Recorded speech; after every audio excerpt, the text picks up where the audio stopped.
I'm in shock this morning. I'm in shock. I've got a problem. My neighbor just knocked the door. One of my Crackhead's neighbors just knocked the door. And he brings some salmon, some steaks, and some fish, and some tuna, and some chicken, and a bit of fresh salmon he bring for me. You know what I mean? Yesterday, he went to the supermarket, did what he needs to do, come back with all these things. The shopping that he bring was £150. I gave him £30 for it. He was very happy with the £30. But this morning he came back, asked me, where's the stuff? I've already shared them up with friends and family.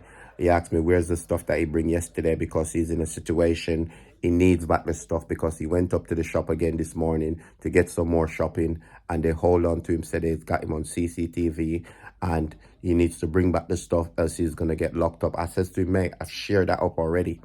You know what I mean? There was somebody's birthday as well. I gave them some of the salmon.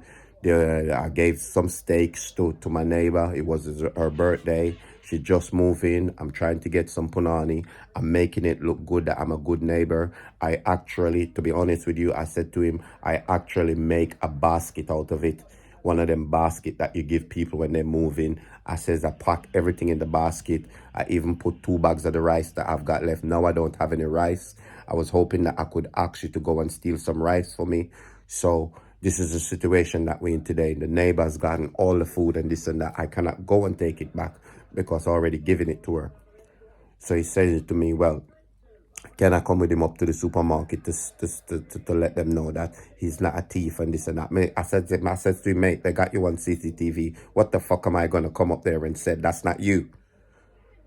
As they also know that you're a crackhead because the way you look, this is what I said to him, mate, the way you look, the way you move, the bags them that you carry, they've got you on TV. Even I know that you're a crackhead. If I see you and you approach me, I would think you're on something as well. So what am I going to do? Am I going to come up there and be your pastor and says, look, this is one of my church colleagues and he didn't steal, he's not Steph, he doesn't steal and all this type of thing. I says, mate, that's fuck all I can do for you right now. The only thing that you could do is don't go back up to the shop. And if you don't go back up to the shop and you're free later, can you just get me some rice and some more tin stuff? Because as I says, I use the rest to use for a basket. You know what I mean? To welcome my neighbor in. You know what I mean? So I'm in a situation right now. He's left and he's gone. And all I'm sitting here is waiting for the door to knock, because to be honest with you, I don't want to go to jail, and I don't do well in jail, especially them people that are dropping the soap. You know what I mean? I don't even want to drop the soap in my house. But when you go to prison, they talk about dropping the soap. If you bend over, something could be up your rectum. You understand? I don't want to be in that situation.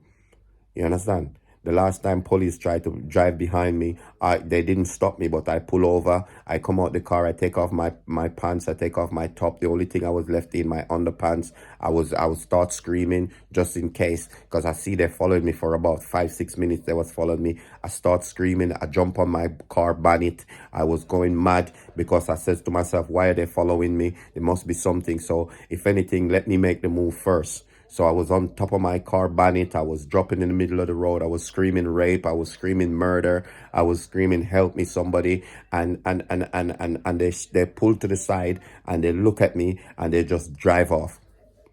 You understand? Because when I think about jail, I am very sensitive. My skins are very sensitive. I don't want nobody to touch my bottom. My bottom is a virgin. I would like it to stay that way. It's an exit only. And this is the situation. You understand? So I'm very, very nervous when it comes to police. I don't even want to think about jail, because them man that locked up inside on life sentence and not getting parole, the first thing they're going to think, okay, fresh meat. Fresh meat that looks like a tight butt, tight asshole. You know what I mean? So I don't want to be in that situation. Just thinking about it right now, my asshole is twitching. I am twitching. My paws them start sweating. I don't want to think about it. You know what I mean? So what I'm going to do from this day forward, I'm going to careful how I deal with crackheads, because crackheads sometimes they can be very, very shifty. 1 minute they're with you and the next minute they're not with you. You understand? The other day, one of them asked me if they could come in for a cup of tea. I says, hell no. Next thing you know, you're breaking here even when I'm sleeping, because when crackheads doing the thing, you don't see them, you don't hear them until everything is gone. You know what I mean? So I don't know what to do. I'm here in two minds. I don't know what to do.